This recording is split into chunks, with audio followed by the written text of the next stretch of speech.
CNBC Awaaz and Salasar Techno Engineering present The Telecom Show. नमस्कार, the telecom show जिंदगी की नई धड़कन में आपका स्वागत है। मैं हूं शैल भटनागर, आपके साथ जुड़ रहा हूं अपने मुंबई स्टूडियोज से। आज का टॉपिक है कि इस बजट जो कि बाजार ने बहुत ही अच्छी तरह से एक्सेप्ट किया है, टेलीकॉम सेक्टर के लिए क्या क्या फेरबदल हुआ। हमारे आज के मेहमान हैं मिस पामेला कुमार। आप हैं director general telecom standards development society of India की। ये एक बहुत ही जानी मानी नॉन प्रॉफिट बॉडी है। सन 2014 में इसका गठन हुआ।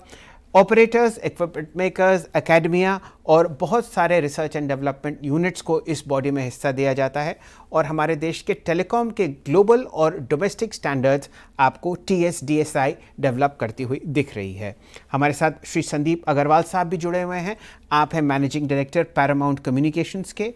ये कंपनी केबल और वायर्स बनाती है और बहुत ही लंबे दशक से ये कंपनी काम करती हुई दिख रही है आपको टेलीकॉम सेक्टर में, और इनके जो प्रोडक्ट्स हैं वो आपको और इंडस्ट्रीज़ में भी काम होते हुए दिखते हैं।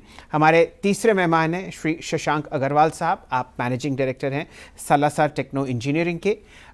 जो इक्विपमेंट मैन्युफैक्चरर्स और टेलीकॉम इंफ्रास्ट्रक्चर प्रोवाइडर्स होते हैं उनका बैक एंड आपको सालासर टेक्नो इंजीनियरिंग बनाती हुई दिखती है। Gentleman and the lady, welcome to the telecom show जिंदगी की नई धड़कन। मैं आपसे शुरू करूंगा संदीप अग्रवाल साहब। आप बताइए किस हिसाब से आप टेलीकॉम सेक्टर को देखते हैं। हमारे यहाँ अब 5G का रोल आउट ऑलमोस्ट तैयार है, हालांकि पॉलिसी नहीं है, लेकिन बहुत ही ज़बरदस्त काम पिछले जो 3 या 4 साल में हो सकता था ऑप्टिक फाइबर को लेते हुए, वो नहीं हुआ। किस तरीके से आप फेरबदल देख रहे थे या उम्मीद कर रहे थे इस बजट में, और वो बात कहां तक पहुंची? मैं आपको एक बात बताऊं, मैं टेलीकॉम एक्सपोर्ट प्रमोशन काउंसिल का चेयरमैन भी हूं और इस नाते हमारा फर्ज बन जाता है कि हमारे को गवर्नमेंट को पॉलिसी मैटर्स के ऊपर अपने व्यूज देने पड़ते हैं और हम दे रहे हैं कंटिन्यूअसली। मेन मुद्दा हमारे को आज की डेट में है कि अगर आपको पता हो कि जो नेशनल इंफ्रास्ट्रक्चर पाइपलाइन है NIP, वो करीबन 1,32,000 करोड़ रुपए की डिफाइन करी गई 2025 तक के लिए। अब वो कुछ बढ़ के 1811 बिलियन US डॉलर्स हो गई है, जो कि काफी और ज्यादा बढ़ गई है। बट अगर देखा जाए तो उसके अंदर जो टेलीकॉम का पोर्शन रखा गया है, जो कम्युनिकेशन का पोर्शन रखा गया है, वो सिर्फ 11 बिलियन डॉलर रखा गया है, 32,000 करोड़, मतलब ये 80,000 करोड़। और अगर उसमें प्राइवेट सेक्टर का भी जोड़ लिया जाए टोटल इन्वेस्टमेंट, तो मिला के वो 3,22,000 करोड़ रुपए के करीब है, विच इज 3%। 6.5% जिस सेक्टर का टोटल इनपुट है GDP में, उसमें उसको हम 20% करना चाहते हैं, $1 ट्रिलियन इकोनॉमी करना चाहते हैं। मुझे लगता है भारत सरकार बहुत कोशिश कर रही है, बहुत पैसा लगा रही है, मगर कैसे भी करके हमें और पैसा लाना है। वो हम इनबिट्स, जो सरकार ने अभी कोशिश करी है, इनबिट्स लाके, रीट्स लाके, जो इंफ्रास्ट्रक्चर अवेलेबल है हमारे पास एग्जिस्टिंग, उस इंफ्रास्ट्रक्चर को मोनेटाइज करा के उस पैसे को भी दोबारा यूटिलाइज करना है, which is has happened in the railway sector bye monetising the rolling stock. ये कर सकते हैं हम, तब हम करीबन 10 लाख करोड़ रुपए अगर हम खर्च करेंगे टेलीकॉम सेक्टर के ऊपर, तब हम समझ सकते हैं कि जो हमारी एक्सपेक्टेशन है इंडियन इकोनॉमी की 20% GDP का डिजिटल इकोनॉमी को लाने का, वो हम पूरा कर पाएंगे। उसके अंदर हमारे को 270 करोड़ फाइबर किलोमीटर फाइबर डालना पड़ेगा। अगर हमारे को अमेरिका और चाइना का एग्जाम्पल लिया या इवन कोरिया का लिया, 2 फाइबर पर पर्सन। और टावर्स जो हैं, ना कि बड़े बड़े टावर्स जो कि अभी लगते हैं, बट 5G के छोटे टावर्स करीबन 100 गुना ज्यादा लगेंगे जो अभी लगे हुए हैं। हर घर में, हर कमरे में टावर होगा एक तरीके से, चाहे वो उसको आप कुछ भी कह लीजिए, बट वो है टावर ही। तो वो जो 100 गुने लगने हैं, उसके अंदर बहुत पैसा लगना है। उनको फाइबर ऑप्टिक से कनेक्शन चाहिए। ये सब इंफ्रास्ट्रक्चर के लिए हमारे को नए नए रिसोर्सेज ढूंढने पड़ेंगे।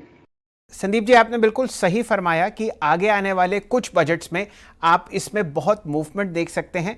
पिछले 2 दशक से अगर भारत का चेहरा बदला है, खासकर इंडस्ट्री का और खासकर ओवरऑल इकोनॉमी का, उसके पीछे टेलीकॉम सेक्टर का बहुत ही ज़बरदस्त योगदान है। कई सरकारों ने out of the box thinking करी, नए नए नियम कानून कायदे पैदा करे और इस सेक्टर को बहुत अच्छी तरीके से बढ़ाया। आपने बात करी 100 गुना ज़्यादा टावर्स लगाने की, बैकहॉल बनाने की। वो काम शशांक अग्रवाल साहब बहुत बेहतरीन तरीके से करते हैं, उनसे भी हम थोड़ी देर चर्चा में जुड़ेंगे। लेकिन अब चर्चा करते हैं मिस पैमेला कुमार से। पैमेला जी, आपने पूरी बजट स्पीच सुनी, बताइए कौन से ऐसे 3 ठोस कदम थे जो आपको लगा सरकार ने उठाए हैं और वो 5G की तरफ आपको केंद्रित करते हुए दिखते हैं, चाहे उसमें आगे 2 या 3 साल लगे? हाँ, तो 5G में थोड़ा सा आपको पर्सपेक्टिव देती हूँ कि हमारे TSDSI से पिछले 4 साल से हम लोग ITU में लगे हुए हैं कि जो 5G स्टैंडर्ड में India specific requirement rural broadband के लिए कि हमारे गांव में 100% कनेक्टिविटी आए, जो कि हमारी नेशनल डिजिटल कम्युनिकेशन पॉलिसी की रिक्वायरमेंट है, उसको हमने डाला है। और इस समय ITU में सिर्फ 2 स्टैंडर्ड निकले हैं, एक 3GPP का और एक 5G आए जो TSDSI से निकला है। तो इसको हम बड़ी उत्सुकता से इंडिया में डिप्लॉयमेंट करने के लिए देख रहे हैं। तो लेकिन 5G बेसिकली जो है वो है टेक्नोलॉजी को वर्टिकल इंडस्ट्रीज में ले जाना। तो आज की जो रियलिटीज को मद्देनजर रखते हुए इस बजट में जो इन्होंने एम्फोसिस दिया है इंफ्रास्ट्रक्चर पे, हेल्थ केयर पे, एग्रीकल्चर पे, और जितनी इन्वेस्टमेंट इन सब इंडस्ट्रीज में जा रही है, और फिर डिजिटल पे फोकस है, तो वो डिजिटलाइजेशन के बहुत प्रोजेक्ट हैं। तो ये डिमांड क्रिएशन होगा 5G के लिए, जिससे कि अगले कुछ सालों में काफी आगे जुड़ेगा। इसके अलावा और भी बातें हैं एनेबलमेंट की, और maybe we can come back to them. बिल्कुल बिल्कुल पैमेला जी, आपने बहुत सही तरीके से फरमाया कि कई ऐसी चीज़ें आपको होती हुई दिखेंगी आगे 2-1 साल में जो बिल्कुल डिजिटाइज्ड एनवायरनमेंट में सरकार करती हुई दिखेगी। एक समय था कि एक पासपोर्ट बनवाने के लिए 3 से 6 महीने लग जाते थे अगर आप बहुत ही लकी हों, और आज 2 दिन में या 1 दिन में आपके घर में पासपोर्ट आ जाता है बिना किसी मिडलमैन द्वारा। अब जुड़ते हैं श्री शशांक अग्रवाल साहब से। शशांक जी, संदीप जी ने पॉइंट रेज किया कि बहुत ज़बरदस्त बैकहॉल चाहिए ऑप्टिक फाइबर का, और 100 गुना ज़्यादा टावर्स चाहिए 5G की, ताकि इसका रोल आउट बहुत ही सिग्निफिकेंट हो। आप इन काम में बहुत ही निपुण हैं और पिछले 3 दशक से टेलीकॉम का बैकहॉल आप ही बना रहे हैं। बताइए कौन सी 2 या 3 ऐसी चीज़ें थी जो आपको इस बजट में अहम दिखी या वो मिसिंग थी जो कि हो सकती थी? देखिए शैल जी, हम पिछले डिस्कशन में भी बात कर चुके हैं, टावर्स तो हमारे को बहुत चाहिए और नंबर जब तक किसी को क्लियर नहीं है तो हर डिस्कशन के बाद ये निकल के आता है शायद इससे भी ज्यादा टावर चाहिए। तो ओवरऑल जो सबसे अच्छी बात इस बजट की है कि इंफ्रा फोकस बजट है। गवर्नमेंट ने डिफरेंट सेक्टर्स में इंफ्रास्ट्रक्चर के, चाहे वो रेलवे सेक्टर हो, चाहे रोड्स हैं, चाहे overall development of the country है, उस पर बहुत फोकस किया है, उसके लिए बड़ा मेजर फंड अलोकेट किया है। तो अल्टीमेटली जैसी पैमेला मैडम कह रहे हैं, वो अल्टीमेटली कहीं ना कहीं टेलीकॉम की ग्रोथ को हेल्प करेगा। आज अगर हम रेलवे में सपोज रेलवे में 1,10,000 करोड़ रुपया गवर्नमेंट ने अलोकेट किया है, तो वो सिग्नलिंग एंड टेलीकॉम में भी जाएगा, वो रेलवे डेवलपमेंट में भी जाएगा, फाइबर लेइंग में भी जाएगा, कनेक्टिविटी ऑफ डिफरेंट स्टेशन भी जाएगा, कनेक्टिविटी वाईफाई में भी जाएगा। तो अल्टीमेटली वो उसका एक सिग्निफिकेंट पोर्शन टेलीकॉम में जाएगा। हाँ, ये सही है कि टेलीकॉम में ऐसा डायरेक्ट कोई अलोकेशन गवर्नमेंट ने नहीं करा, बट शायद वो गवर्नमेंट, चूंकि टेलीकॉम एक ऐसा सेक्टर है जो आज प्राइमरीली प्राइवेट ऑपरेटर्स रन करते हैं, तो गवर्नमेंट का अपना एक फोकस है टेलीकॉम सेक्टर से पैसा कमाने का, ना कि पैसा खर्च करने का। यू नो, जैसे स्पेक्ट्रम सेल करेंगे वो वो पैसा कमाएंगे टेलीकॉम ऑपरेटर्स से, टेलीकॉम कंपनीज से। तो और सिर्फ एक BSNL एक ऐसी कंपनी जो गवर्नमेंट रन करती है। BSNL के लिए उन्होंने पहले एक स्कीम निकाली थी जिसमें कि उन्होंने 57,000 साइट्स हैं जिनको मॉडर्नाइजेशन करने की बात है, वो बजट से पहले ही हो चुका था। और ओवरऑल एक बहुत अच्छा बजट है जो इंफ्रा फोकस्ड है, जिससे टेलीकॉम को अल्टीमेटली कहीं ना कहीं एक अच्छी ग्रोथ मिलने वाली है। शशांक जी, ऐसा करते हैं, इस चर्चा को और बढ़ाते हैं। मैं थोड़ी देर में एक छोटा सा ब्रेक लूंगा, लेकिन उसमें जाने से पहले मैं आपकी राय जानना चाहूँगा। बहुत ही ज़बरदस्त एक परफॉर्मेंस और प्रोडक्शन लिंक्ड इंसेंटिव स्कीम सरकार ने रोल आउट की है टेलीकॉम सेक्टर के लिए, उसके बारे में अगर आप अपने राय व्यक्त करें शशांक जी। देखिए, टेलीकॉम सेक्टर के लिए स्पेसिफिकली 12,195 करोड़ रुपया, और टेलीकॉम एंड टेक्नोलॉजी प्रोडक्ट्स के लिए, इलेक्ट्रॉनिक एंड टेक्नोलॉजी के लिए उन्होंने 5,000 करोड़ रुपया, तो टोटल समझिए 17,000 करोड़ रुपया PLI में गवर्नमेंट ने एक एलोकेट किया इस पर्टिकुलर इंडस्ट्री के लिए। अब इलेक्ट्रॉनिक्स में टेलीकॉम भी आएगा और बहुत सारी चीजें और भी आएंगी, मगर एक बहुत बड़ा सिग्निफिकेंट स्टेप है टुवर्ड्स आत्मनिर्भर भारत। इससे बहुत जो कंपनीज हैं वो बाहर कंपनीज के साथ कोलैबोरेट करके जो चीजें आज हम इंपोर्ट करते हैं वो हम अपने हिंदुस्तान में बना सकते हैं, अपने देश में बना सकते हैं, जो अल्टीमेटली हमारे 4G 5G रोल आउट में बहुत ज्यादा हेल्प करेगी। और ये बहुत ही वेलकम स्टेप है गवर्नमेंट की तरफ से। जी चलिए, PLI स्कीम बहुत ही ज़बरदस्त तरीके से स्टॉक मार्केट्स ने भी अपलॉड की है। फिलहाल तो समय एक छोटी सी ब्रेक का, लेकिन ब्रेक में आने के बाद हम लोग जुड़ेंगे दोबारा संदीप अग्रवाल साहब से और उनकी राय जानेंगे कि कैसे वो इस PLI स्कीम को काम करते हुए देखते हैं अगले 2 या 3 साल से। बहुत सारी ऐसी ग्लोबल कंपनीज़ हैं जो भारतीय कंपनियों के साथ विनिवेश करके भारत के ग्रोइंग टेलीकॉम मार्केट में कदम रखना चाहती हैं, लेकिन ये और बहुत कुछ और हम लोग चर्चा करेंगे इस छोटे से ब्रेक के बाद।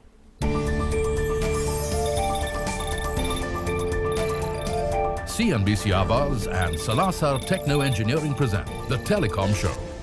नमस्कार, दोबारा स्वागत है आपका द टेलीकॉम शो जिंदगी की नई धड़कन। डिस्कस हो रहा है टेलीकॉम सेक्टर कि इस बजट में क्या क्या प्रावधान हुए, क्या चीज़ें की कमी थी और कौन कौन सी ऐसी चीज़ें हैं जिसके ऊपर आप इस सेक्टर को और पनपता हुआ देख सकते हैं अगले 2 या 3 सालों में। आपसे जुड़ेंगे संदीप अग्रवाल साहब और आपकी राय लेंगे इस परफॉर्मेंस लिंक्ड इंसेंटिव स्कीम पर, जिसमें लगभग 17,000 करोड़ सरकार ने अनुमानित किए हैं। बताइए, कुछ ऐसी कंपनीज, कुछ ऐसे सेगमेंट्स टेलीकॉम सेक्टर में जहां पर आपको दिखता है कि फॉरेन कोलैबोरेशंस होगी, नई नई कंपनीज आपको भारतीय बाजार में आती हुई दिखेंगी, जिसकी वजह से जॉब ग्रोथ, सेक्टर का एक्सपेंशन और बहुत कम रेट्स आपको आते हुए दिखेंगे कंज्यूमर्स के लिए। शैलेंद्र जी, ऐसा है कि जो ये स्कीम लेके आए हैं तो बहुत ही बढ़िया है। 12,195 करोड़ के plus 5,000 crore plus mobile phones के लिए भी है ये स्कीम। तो ये सब जोड़ के काफी सब्सटेंशियल अमाउंट बन जाता है और इससे जो बूस्ट मिल रहा है इंडियन इकोनॉमी को वो काफी सब्सटेंशियल है। हो ये रहा है कि ये जो हम जो भी ये पैसा यहाँ पे लगेगा उसके एक मल्टीप्लायर को आपको एज अ बेनिफिट दिया जाएगा। तो अगर आप 1,000 करोड़ रुपए इन्वेस्ट करते हैं कंपनी में तो 5 गुना या 10 गुना, 5,000 से 10,000 करोड़ रुपए तक की आपको सेल्स के ऊपर 4% बेनिफिट या 6% बेनिफिट दिया जाएगा over the period of next 5 years from the base which is 19-20 में जो आपने टर्नओवर करी थी उसके ऊपर जो आप एडिशनल टर्नओवर करेंगे। अगर आज 100 करी थी, अगले साल 120, अगले साल 110, तो 120 पे 20 रुपए पे और नेक्स्ट 10, उसके बाद 200 करी तो फिर 100 रुपए पे आपको बेनिफिट मिलेगा। बहुत अच्छी स्कीम है। इससे इलेक्ट्रॉनिक और कंपोनेंट्स के अंदर और जो PCBs हैं उनके ऊपर इन्वेस्टमेंट होगी और काफी लोग यहाँ पे उसको डेवलप करेंगे इंडस्ट्री को। इसमें इश्यूज थोड़ा सा जरूर है कि लोगों को ये डर है कि अगर इंपोर्टेड इक्विपमेंट से compete करना पड़ता है तो इनिशियली आप इन्वेस्टमेंट भी कर रहे हैं और आप थोड़ा सा महंगा पड़ेगा क्योंकि आप कम वॉल्यूम में, इंडिया की वॉल्यूम्स कम है कंपैरेटिवली चाइना, ताइवान और कोरिया से कंपेयर किया जाए तो उस वक्त इंडिया जैसे 5G इक्विपमेंट है, मैं चाहूंगा कि 5G इक्विपमेंट आज सरकार डिक्लेयर कर दे कि हम सिर्फ इंडियन लेंगे। चाइना ने 4G इक्विपमेंट नहीं लिया था, चाइना ने यूरोपियन स्टैंडर्ड को कभी नहीं माना, उन्होंने अपने स्टैंडर्ड से माल बनाया। अमेरिका ने भी यूरोपियन स्टैंडर्ड नहीं माना, अमेरिका ने अपने स्टैंडर्ड से माल बनाया, चाइना ने अपने स्टैंडर्ड से माल बनाया, इंडिया भी अपने स्टैंडर्ड से माल बना सकती है। और अगर आज ही डिक्लेयर कर देती है तो अगले 2 साल में इस PLI स्कीम के वजह से हिंदुस्तान में पूरा 5G के जो 6G की डेवलपमेंट भी है वो भी होने लग जाएगी। गवर्नमेंट आज डिक्लेयर कर दे कि हम 5G और आगे आने वाला 6G हम इक्विपमेंट सिर्फ इंडियन ही खरीदेंगे और सिर्फ BSNL के लिए नहीं। क्यों सिर्फ BSNL? वो तो 10% है मार्केट का।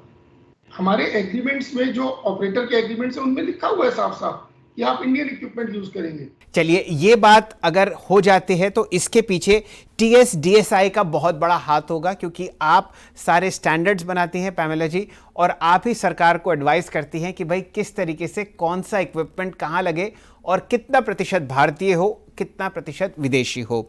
ये बताइए पैमेला जी, कौन से ऐसे 2 या 3 ठोस कदम हैं आप देखती हैं सरकारी स्कीम्स डिजिटाइज होती हुई दिखेंगी अगले 2-3 साल में और उनकी नींव इस बजट में रखी गई हो? हाँ जी, तो सबसे पहले मैं फिर से दोहराऊंगी कि जो 5G आई स्टैंडर्ड है, 5G फॉर इंडिया स्टैंडर्ड, जो हमने ITU में अप्रूव हो गया है, पब्लिश हो गया है, उसको नेशनल स्टैंडर्ड बना के उससे कंप्लायंट प्रोडक्ट्स अगर बने तो वो आत्मनिर्भरता की तरफ एक बहुत इंपॉर्टेंट स्टेप है। और जैसे मिस्टर अग्रवाल ने बोला कि इसको टाइम लगता है, तो अभी हमारे वेंडर्स, हमारे स्टार्टअप्स, हमारी इंडस्ट्री को इसको इम्पोर्टेंस देते हुए सरकार को इसको अडॉप्ट कर लेना चाहिए और they should get ready for this deployment. तो इसके लिए डिमांड क्रिएशन के लिए जो इस बजट में जो चीजें इन्होंने डाली हैं ये बहुत इंटरेस्टिंग है कि सबसे पहला तो हमारी फाइनेंस मंत्री जी जो हैं उन्होंने डिजिटल बजट डिक्लेयर किया इस बारी। कोई कागज नहीं था, उनका पूरा डिजिटल बजट था। डिजिटल सेंसस की बात की गई, pan India health care portal और मिशन पोषण 2.0 फॉर डिजिटल हेल्थ मैनेजमेंट, वो उसकी बात हुई। MCA ministry of corporate affairs का जो पोर्टल है 21, उसका 3.0, वो आर्टिफिशियल इंटेलिजेंस, मशीन लर्निंग और एनालिटिक्स यूज करते हुए ज्यादा ईज ऑफ डूइंग बिजनेस पे उसका फोकस है और स्टार्टअप्स के लिए खास इसका एम्फेसिस है। फिर और स्कीम्स है NDR, national digital education architecture, और नेशनल लैंग्वेज ट्रांसलेशन मिशन, ये कई सारी स्कीम्स हैं जो, और जैसे मिस्टर शशांक अग्रवाल ने पहले मेंशन किया था कि जितनी ये इंफ्रास्ट्रक्चर स्कीम्स हैं इनमें डिजिटलाइजेशन अवश्य होगा। तो ये सब इंडिकेटर्स हैं। इसके अलावा इनोवेशन पे और स्टार्टअप्स का आत्मनिर्भरता पे जो फोकस है, नेशनल रिसर्च फाउंडेशन और स्टार्टअप्स की जो स्कीम है, PLI की स्कीम है, ये भी बहुत सिग्निफिकेंट इंडिकेटर्स हैं कि हम लोग अगले 2-3 सालों में एक आत्मनिर्भर 5G का डिप्लॉयमेंट करने वाले हैं। जी पामेला जी, आपने बिल्कुल सही फरमाया। बहुत सारी स्कीम्स लॉन्च हुई हैं, सिर्फ पेस की कमी है। धीरे या तेज आपको ये सब होती हुई दिखेंगी और सरकारी जो महकमा है वो आपको डिजिटाइज होता हुआ दिखेगा अगले 2-3 साल में। शशांक अग्रवाल साहब, आपसे जुड़ते हैं। बहुत ऐसे मौके थे जो सरकार के पास आए इस बजट में जहां पर कम से कम जो इंफ्रास्ट्रक्चर प्रोवाइडर्स को आम दिक्कतें होती हैं रोज़ का बिजनेस चलाने में, वो ये सरकार ठीक कर सकती थी इस बजट में, लेकिन किन्हीं कारणवश वो नहीं हो पाया। कौन से ऐसे 2 या 3 पॉइंट्स मिसिंग रह गए इस बजट में जो शशांक जी आप उम्मीद करते हैं कि अगले आने वाले साल में या बजट के बाहर आपको मोदी सरकार करती हुई दिखेगी? देखिए, ये जरूरी नहीं कि ये चीज बजट में ही कही जाती, बजट के बाहर भी कही जा सकती है। बहुत सारी चीजें हैं। जब आज एक टावर कंपनी टावर लगाने जाती है तो सबसे बड़ा इशू राइट ऑफ वे का आता है। आज भी अभी देखिए, अभी रिसेंटली दिल्ली में 2 म्युनिसिपल कॉर्पोरेशंस ने उनके जो रेट्स हैं, उनकी फीस है, वो सडनली बहुत ज्यादा बढ़ा दी।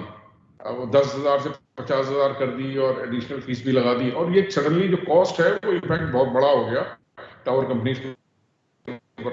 अल्टीमेटली ये पास ऑन होगा कंज्यूमर को। आज टेलीकॉम इंडस्ट्री वैसे ही सफर कर रही है बिकॉज आज हमारे जो टेलीकॉम ऑपरेटर्स हैं, हमारे जो ARPUs हैं, वो लोएस्ट इन द वर्ल्ड है। 150 रुपये पर महीना एवरेज यूजर वो लोग कमाते हैं और पूरे वर्ल्ड में इतना कम कहीं भी नहीं है। और उसके बावजूद अगर ये कॉस्ट बढ़ती जाएगी तो अल्टीमेटली वो they have no choice but to increase the prices कहीं ना कहीं बढ़ाने पड़ेंगे। प्राइस बढ़ाते हैं फिर कंज्यूमर शोर मचाएगा। तो गवर्नमेंट को एक कॉमन पॉलिसी लानी चाहिए जहां पे एक कॉमन पॉलिसी हो पूरे देश के लिए, जिसमें कि गवर्नमेंट कहे ठीक है टावर लगना है तो उसके लिए पॉलिसी ये है, उसमें कोई local municipal corporation, local RWA या लोकल कोई अथॉरिटी आकर अपना जो है उसमें दखल ना कर सके। एक कॉमन पॉलिसी हो रोड ऑफ राइट ऑफ वे की, टावर लगाना है तो ये डॉक्यूमेंट चाहिए, ये फीस है, और म्युनिसिपल एरिया है तो उसके लिए फीस ये है, अर्बन एरिया है तो ये है, लोकल एरिया है तो ये है, और रूरल एरिया है तो ये है। इस तरह से कोई पॉलिसी होनी चाहिए। वो बजट में नहीं तो हो सकता बजट के बाहर गवर्नमेंट कुछ ना कुछ अनाउंस करे, ताकि एक देखिए टावर्स आज लगने, ये एक बहुत बड़ी रियलिटी है। हमें अभी 4G डिप्लॉयमेंट जो चल रहा है उसी में इतना ज्यादा एम्फेसिस है सारी टावर कंपनीज का और टेलीकॉम कंपनीज का, नंबर ऑफ टावर्स की डिमांड डेली बढ़ती जा रही है। अल्टीमेटली 5G रोल आउट होगा, टावर्स 5G से कनेक्ट होंगे, फाइबर से कनेक्ट होंगे, टेलीकॉम टावर नहीं होगा तो आप 5G का एक्सपीरियंस ना मोबाइल पर ले सकेंगे, ना अपने आप आईपैड पर ले सकेंगे या पैड पर ले सकेंगे। तो ultimately towers have to be there, towers लगने ही लगने हैं, फाइबर लगना ही लगना है। तो एक राइट ऑफ वे एक बहुत बहुत इंपॉर्टेंट डिसीजन है गवर्नमेंट का, जिसमें एक कॉमन पॉलिसी बननी चाहिए, और ये इंडस्ट्री की आज से नहीं बट काफी समय से डिमांड है जी। तो ऐसा है शशांक जी, मैं ये बात जानता हूं कि जो काम सरकार बजट में नहीं अनाउंस करती वो उस साल आपको कुछ ना कुछ अनाउंसमेंट आता हुआ दिख रहा है।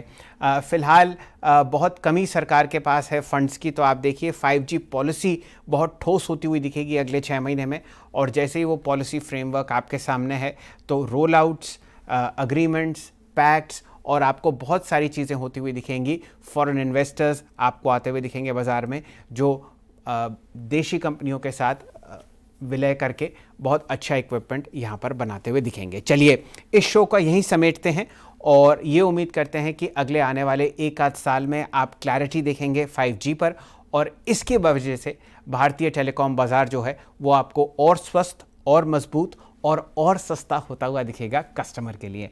हमारे साथ जुड़ने के लिए आप सबका बहुत बहुत आभार। खबरों का सिलसिला CNBC आवाज़ पर जारी है, जुड़े रहिए हमारे साथ। धन्यवाद।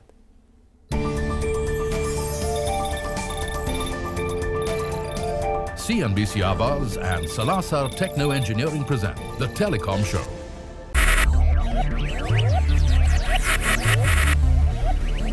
Focus, ideate, innovate, enable.